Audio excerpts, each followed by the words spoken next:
Well, good morning, everyone. My name is Reverend Camille Henderson-Edwards. I serve as the Director of Economic Health and Gender Justice at the General Board of Church and Society of the United Methodist Church. I would like to welcome you all to this morning's Interfaith Press Conference, which is the work of several organizations within Washington's interreligious community. And this morning, we share the joint responsibility of ensuring that our senators know that including Medicaid and closing this Medicaid coverage gap must be an option. I'm joined with several speakers who will share remarks throughout our time together, but before we do that, let us assume a posture of prayer.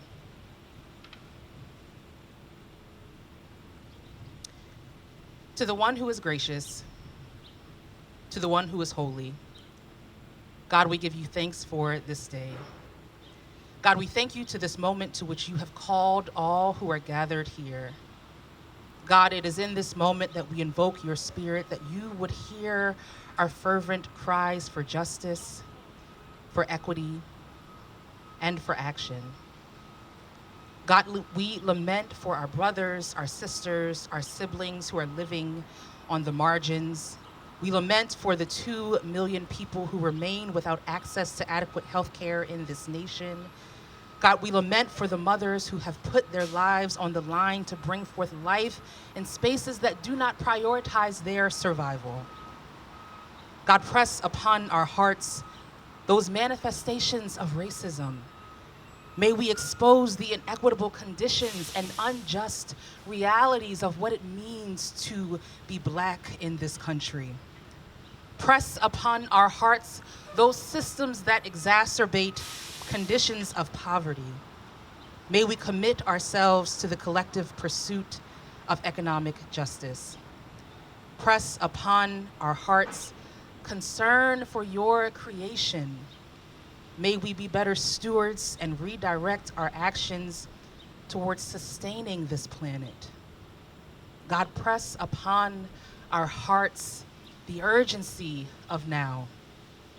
May we diligently respond to the call of this moment, on this day, in this space. God, as we proclaim these things, may it be so. Amen.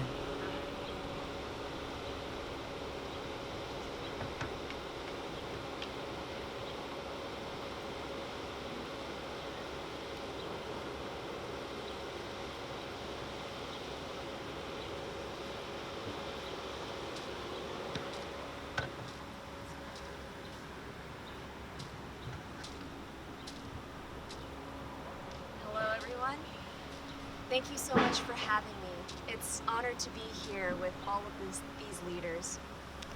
I'm speaking today as a member of the Southerners for Medicaid Expansion Coalition. We are health equity organizations united across the 8 southern states that have not expanded Medicaid. And every day we speak to Americans who don't have health care because they fall in the Medicaid coverage gap. For those who don't know, the coverage gap is a no man's land where you can't get Medicaid, but you also can't afford health insurance on your own. Our communities have been suffering for decades. We live in the poorest states in the nation, states with the highest rates of maternal deaths and chronic illnesses, where more hospitals close each year. We know it's no coincidence that the majority of Southerners in the Medicaid coverage gap are Black, Latino, and other people of color, and many of them are women. The promise of the Affordable Care Act never reached our communities, and Congress must fix that. This fight is about Allison from Florida, who can't get Medicaid because she stays home to take care of her 17-year-old son, JJ, who can't walk, talk, sit, feed, or care for himself. Allison has debilitating pain in her back and hips, made worse by her role as his full-time caretaker, and she can't get it checked out. That's what it's like to be in the Medicaid coverage gap. This is about Nicole, a hardworking single mom from Texas who manages her chronic pain from Addison's disease with nothing but Tylenol. She pays her taxes, but she can't get any form of affordable health insurance, which is a huge source of stress that only makes her illness worse and more dangerous. This is what it's like to be in the Medicaid coverage gap. This is about Jasmine, who has severe epilepsy, autism, and PTSD. She moved to Tennessee to be with her family, but she has no affordable health care options there because in Tennessee, she doesn't qualify for Medicaid or disability, even though, once again, she has epilepsy, autism, and PTSD. This is what it's like to be in the Medicaid coverage gap. This is about the Americans who care for our children, who cook our food, who stock our grocery shelves, who tend to our loved ones, who are parents and children, friends and neighbors, colleagues and fellow citizens. We don't want to hear one more time that this falls on our state leaders or on voters. We have voted. We have shown up at our state capitals. Our state leaders have had a decade to fix this, and they haven't. Our people are only getting sicker. Voters sent a president and Congress to Washington who promised to finish the job they started with the ACA. So now America has a choice that this administration and this Congress get to decide. We can continue to be a nation where parents have to choose between taking care of their children and taking care of themselves, where young people dread their 19th birthday because it means losing their Medicaid, where tens of thousands die preventable deaths each year because their government has failed to act. Or we can be a nation where every American has access to affordable health care. We cannot abandon the South. The South put this Congress and this president in office, and now it's time for them to take action. The solution is simple. Congress already designed a fix to the Medicaid coverage gap. If they fail to act now, that means abandoning the health of women and people of color in our communities for the foreseeable future. Our congressional leaders must use this reconciliation bill to take action and close the coverage gap. Thank you.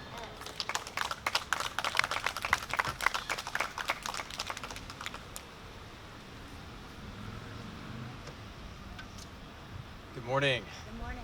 My name is Reverend Adam Taylor. I have the privilege of serving as the president of Sojourners. We are a 50-year-old Christian ecumenical peace and justice organization. And we're thrilled to be here today, thankful to Network and all the other partners for organizing this very, very necessary and timely press event. I have to admit, I am filled with a great deal of righteous indignation this morning.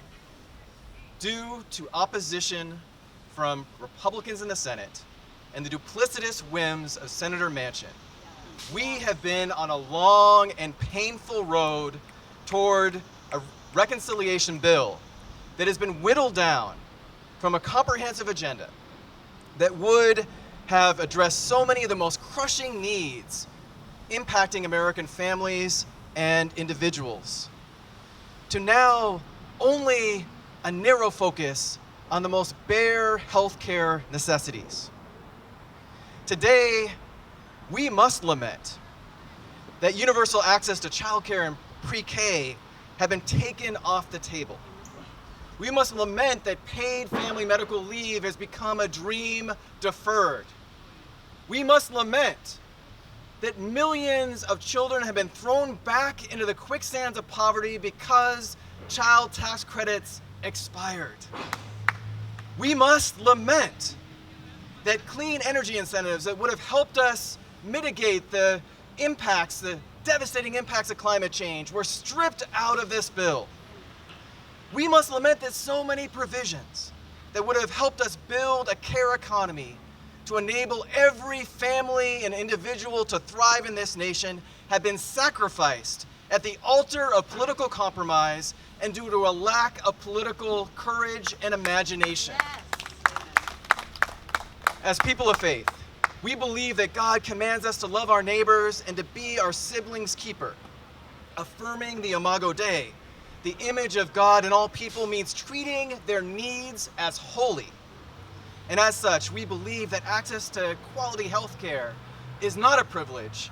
It is a fundamental right and responsibility of a caring and loving society. We believe that racial inequities are a direct affront to the equal dignity and worth of all people. We believe that the failure of congressional leadership to treat people's needs as holy breaks the very heart of God, and it breaks our heart as well. And so here we are, faced with a narrow reconciliation bill focused on a narrow set of healthcare provisions. Now, let's be clear. Let's not get this thing twisted. The budget reconciliation package currently being negotiated does offer some critical assistance in terms of increasing access to affordable health care. It would extend subsidized coverage for 2 years through the federal health insurance marketplace for individuals with income under 138% of the poverty line. The good news is that 46% of these people are people of color who disproportionately suffer from lack of access to health care. It is good news that this bill would enable Medicare to negotiate better drug prices to drive down the cost of drugs. These are good and necessary measures, but they do not go nearly far enough. As you heard so brilliantly explained, the Medicaid Coverage Gap remains an unfulfilled part of this bill. Yesterday, we heard reports that Senator Manchin has been refusing to include those provisions in this bill. And we know that without it, there will be 2.2 million Americans, 60% who are people of color, who will be excluded from access to health care. That means that while the extended ACA subsidies will help low and middle income Americans stay insured, the poorest will be left out, which means that this bill fails the biblical test of protecting and uplifting the most vulnerable and marginalized in our society. And this makes this a fundamental issue of racial and economic justice. The health inequities facing our nation are the result of decades of underinvestment in families and communities that perpetuate social and economic and racial disparities. For example, more than 1 in 4 households, 1 in 2 Black and Latino households with children have experienced a major hardship, such as the inability to afford adequate food and housing or utilities over a 3-year period prior to the pandemic. And we know the pandemic has only exacerbated these hardships and these inequalities. Proverbs 3:27 teaches us, "Do not withhold good from those to whom it is due, when it is in your power to do it." Amen. This proverb is so timely because families, children, and communities desperately need help now. And Congress has the power and responsibility to help them, but has failed to act. And this failure represents an abdication of moral leadership. So we must demand that Congress treats all people as equally worthy of its help. Now is the time to close the Medicaid coverage gap and ensure this narrow reconciliation bill is good news not just to middle and low income Americans, but is it good news to those who have their backs against the wall and are currently excluded. Yes, affirming the Imago Dei means treating people's needs as holy.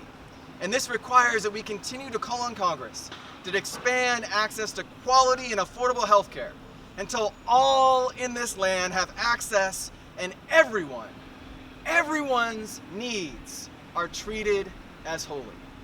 Thank you.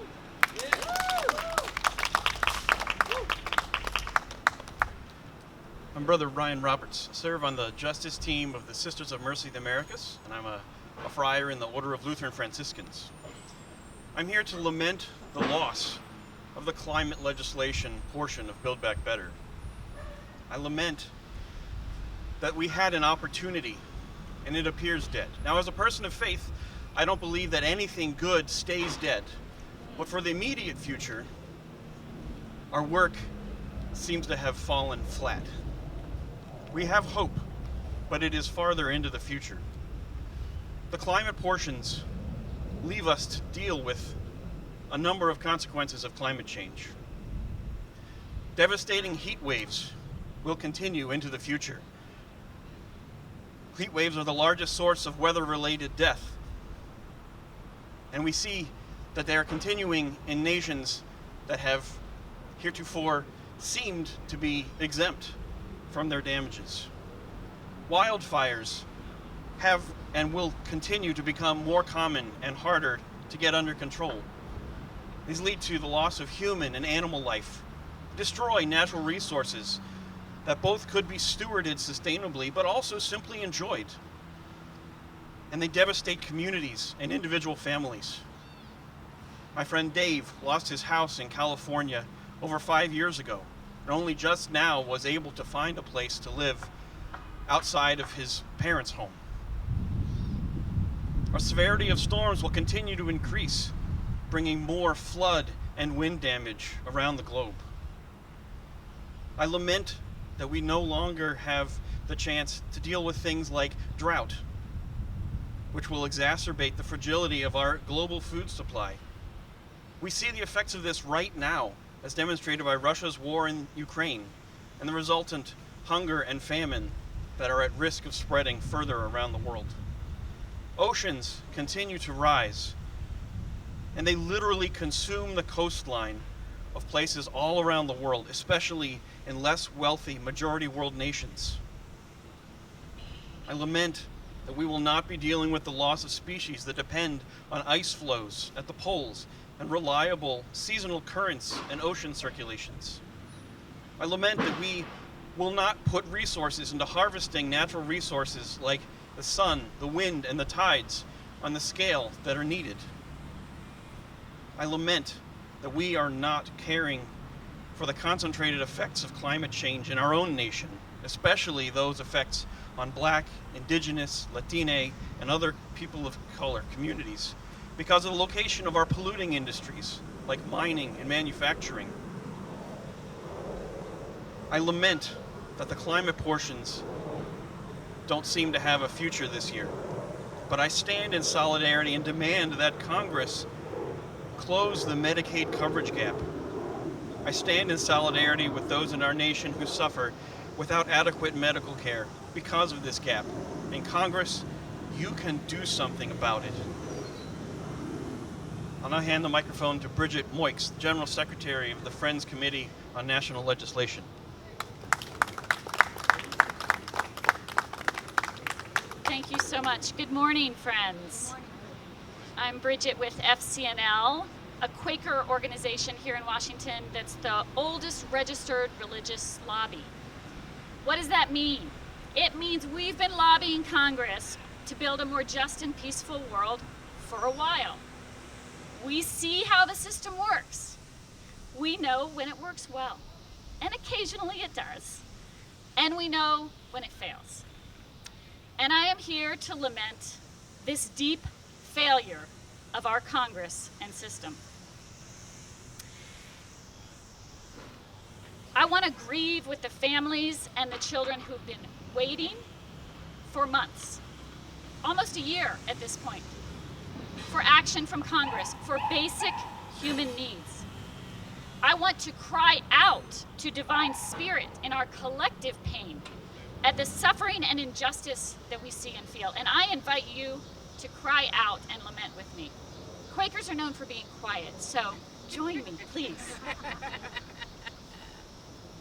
For the faith community and many millions of Americans, particularly our Black, Latino, and communities of color, who've been long affected by poverty and injustice, who suffer still from the harm of the pandemic that are ongoing, who must suffer within the midst of a moral crisis of economic and racial injustice that plagues our country. When this bill was introduced so long ago, it was a small saving grace. One step in our journey with Congress to help bend that moral arc of history just a little closer towards justice. And so when this revolutionary bill was passed in the House with a slate of proven programs to support families and children in need, we rejoiced. Our hearts did leap with joy. That bill invested in access to pre-K and childcare, paid family and medical leave, increased housing vouchers, improved public housing. It closed the Medicaid coverage gap, invested billions of dollars in clean energy, as you've heard, and it provided critical protections for undocumented immigrants. It also extended vital programs that have proven to lift children and families out of poverty: the child tax credit and the earned income tax credit. The child tax credit could cut child poverty nearly in half. And that original bill made it fully refundable, so all families could receive that credit regardless of income level. And then what happened? The holidays came, and the holidays passed. Families met with joy and hope, and Congress did nothing. And our hearts broke. 4 million children plunged back into poverty as the child tax credit expired. And Congress did nothing. We cried out, "Oh, divine light, how long must we wait for your wisdom and grace to shine on our legislators? How many more children must suffer? How many more families must choose between food or rent, between school or health care? How long before Congress acts to save our planet in peril?" But we're people of faith. We get it. Compromise, legislative process, and we know grace does come. Love does win eventually, if not today, tomorrow, but let's hope it's today. We Quakers have been called relentlessly hopeful, and I embrace our ministry of hope. We believe not only that God's beloved community awaits us all somewhere in the future, but that we can actually build it right here in our world. Our faith demands that we build it right in our world. But the trials of this bill, the failings of our Congress, month after month, sure made me doubt. How long must we wait? And I want to thank all my faith colleagues for holding us strong, for holding me strong to continue this struggle. We stayed hopeful. We kept laboring with members of Congress through all this, from both sides of the aisle. We were not going to give up. We remained hopeful that many of these impactful anti-poverty measures would still remain in a new version of the bill. We knew there might be compromises and we'd have to keep working to advance things. And we watched one by one as different provisions fell out of this bill. We get it, compromise. But our faith has been tested. The Quaker faith has no formal doctrine, but we have a simple beliefs that guide us. We believe that the light of God shines in every person, no matter race or creed or gender or status in life. Our faith calls us to seek a world of justice and equity for all, to seek a community where every person's potential may be fulfilled. The child tax credit could reduce the disparity between Black and Latino child poverty rates and white child poverty rates by more than 40%. Not only a powerful racial justice tool, it was widely popular. The majority of people in this country support it. And still, Congress did not act. So we grieve for our country and for all the families who are suffering from its loss. With climate provisions falling out last week, we're left with a very narrowed bill, as you just heard. Now let me emphasize, this bill remains vitally important. Closing the coverage gap will transform lives. Life-saving health care is a right to everyone. Congress should pass it immediately. But we lament that it is a far cry from where we started, that moral arc of history will not bend nearly as far as we'd hoped.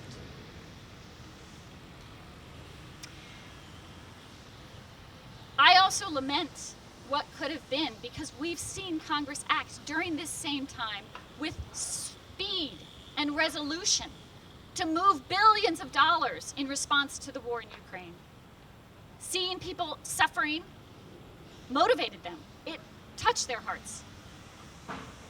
And yet people here in our communities, Black communities, Latino communities, communities most marginalized, were just left to wait. There's been a lot of Bible quotes quoted, but when I think of that moment, it's a modern day prophet of Tupac that I hear ringing in my ears, because they got money for wars, but they can't feed the poor. Amen. All our sacred texts are clear that helping those in need is a moral duty, and that we're called, in biblical words, to do justice, love mercy, and walk humbly with our gods. We're called to love thy neighbor, no exceptions. We know that the value of our society will not be judged by how many riches we accumulate or how many accomplishments we claim, but by how we treat the most vulnerable among us. So we call on our divine guide now to light the way, to bring grace and mercy to Congress for its failings, and move our members of Congress to act for justice today, to pass this bill, to reconcile, to do what is right with their God, to put the needs of struggling families and children across this country first, and join us in building that beloved community. Thank you. I pass the mic to Mary Novak from Network. Thank you, Bridget.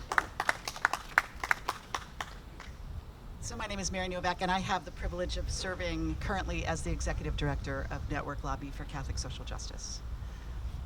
Like Sojourners, we are 50 years old. We were founded 50 years ago by Catholic sisters in the progressive spirit of Vatican II that continues today.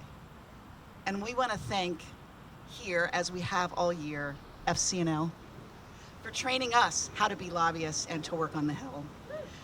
It is a grace to be amongst you all today. Thank you. And as we've prepared at Network, and my colleagues have worked tirelessly in the last few days to coordinate this, thank you, thank you, thank you. We have actually felt better as we've lamented.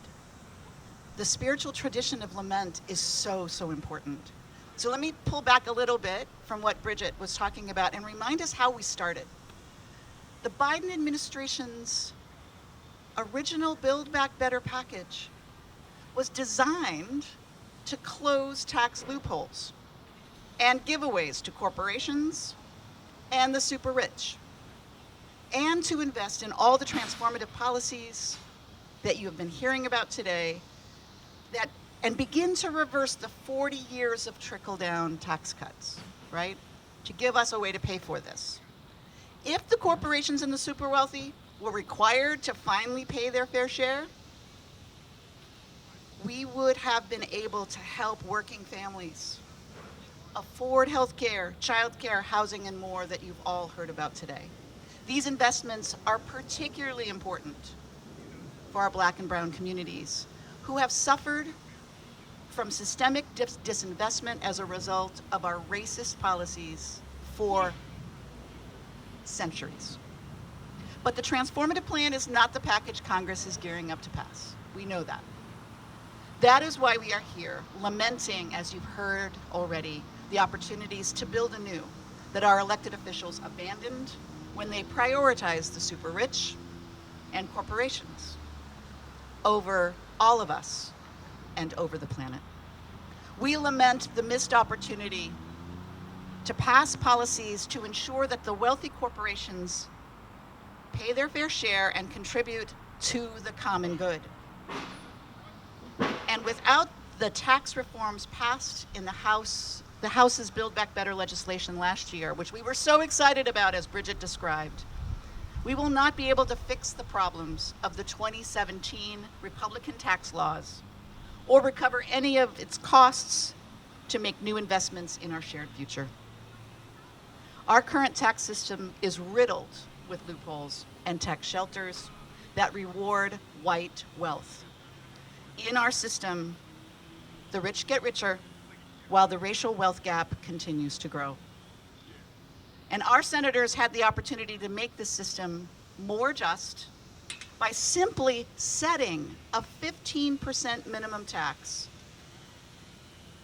for our country's most profitable corporations, and raising the taxes paid by our country's billionaires, of which we have many, and our multimillionaires. But instead, our elected officials turned their backs on these policies and the future they could have funded. We lament, as we've said before, the missed opportunity to establish the federal paid leave program. Thanking brown communities is immoral and unacceptable. We, the people of the United States, have a shared destiny. When one of us is suffering, we all suffer. And without the policies we have all lifted up today, families across the country will continue to suffer. Now, right now, the Senate is on the brink of deciding whether they will finish the work of the Affordable Care Act by closing the Medicaid coverage gap, and you've heard about that already from my colleagues. Or will they abandon that priority too? You've heard more than 60% of the people in the coverage gap are our siblings, right? In our Black, Latinx, AAPI, and Native American communities. And it's the single most important action Congress can take to advance equity in health coverage across racial and ethnic lines. As you've heard, we all believe and know that health care is not a privilege for the wealthy, it is a right. And if Senator Manchin fails to fulfill the promise made by the Affordable Care Act 12 years ago, he will be abandoning our most vulnerable during a continued pandemic. Lives are on the line, and their blood is in and on your hands, Senator Manchin. Network and our incredible coalition partners, absolutely, on his hands. Network and our incredible coalition partners, many of whom are here today, call on our senators to keep the promise to 2.2 million people waiting more than a decade for care. So we've got to close the Medicaid coverage gap in the budget reconciliation package, at least, right? I mean, we will continue to have hope, as we've all heard, but just give us this. Just give us this. Thank you for coming out today. Now let me turn this over to Rabbi Esther. Thank you so much, Mary. Good morning, everyone. I'm Rabbi Esther Letterman with the Union for Reform Judaism, the largest and most diverse denomination of Judaism in North America. I want to thank Network for helping to organize us, and just to echo what Mary just said about we Jews know something about lament. We're actually in a period of lament right now on the liturgical calendar, and it is only in community that lifts us up in a moment of hope. It's why we pray together. So in spite of why we are here, it is good to lament together. Today we call on Congress to seize this once-in-a-decade opportunity to guarantee health care for our vulnerable communities. Congress must close the Medicaid coverage gap, expand postpartum coverage, and address the mental health crisis plaguing communities of color. 60% of those in the coverage gap are people of color, and 85% live with a disability. Yet because of state inaction, these people are locked out of preventative care, mental health care, and other medical services.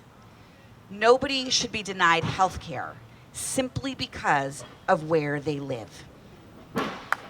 Maybe we need to remind Congress that this country is called the United States of America and not the 50 states of America. The Supreme Court decision in Dobbs v. Jackson Women's Health heightens the urgency to close the coverage gap. There are more than 800,000 women of reproductive age in the coverage gap. They are uninsured, without any pathway to affordable coverage. And they risk missing out on services like preconception health counseling and early prenatal care.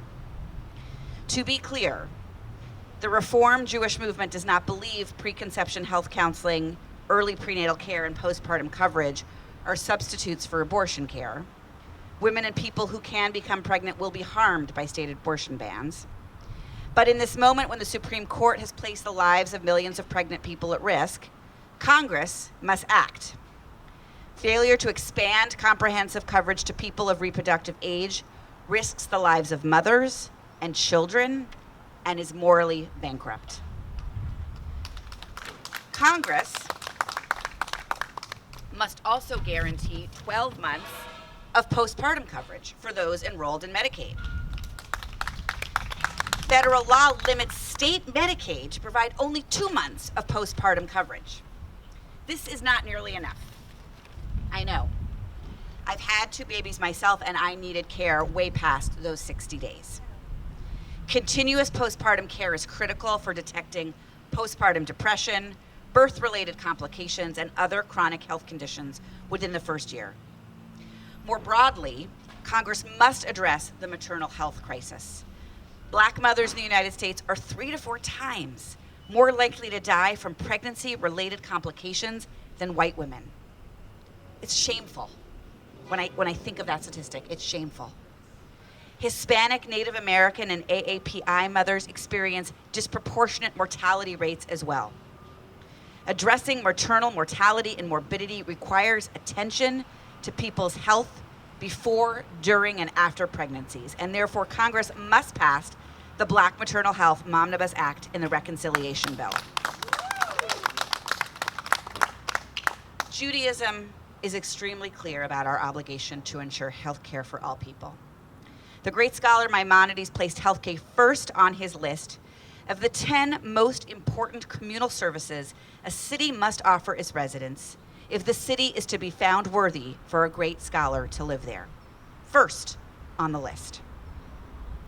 As people of faith, we believe our government's highest duty is to invest in supporting all families and meet the needs of the people. The budget of this country is a statement of our values and priorities as a nation. What do we want it to say about who we are as Americans, as these United States of America? For too long, Congress has failed to make progress on this reconciliation bill, and that is why we lament. We must not let this opportunity pass us by. Congress must act now to ensure all people can access life-saving health care. For a policy that denies comprehensive health coverage only gives way to death, and we must not live with that knowledge. I thank you all for being here, and I now invite Reverend Camille to come back and close us out.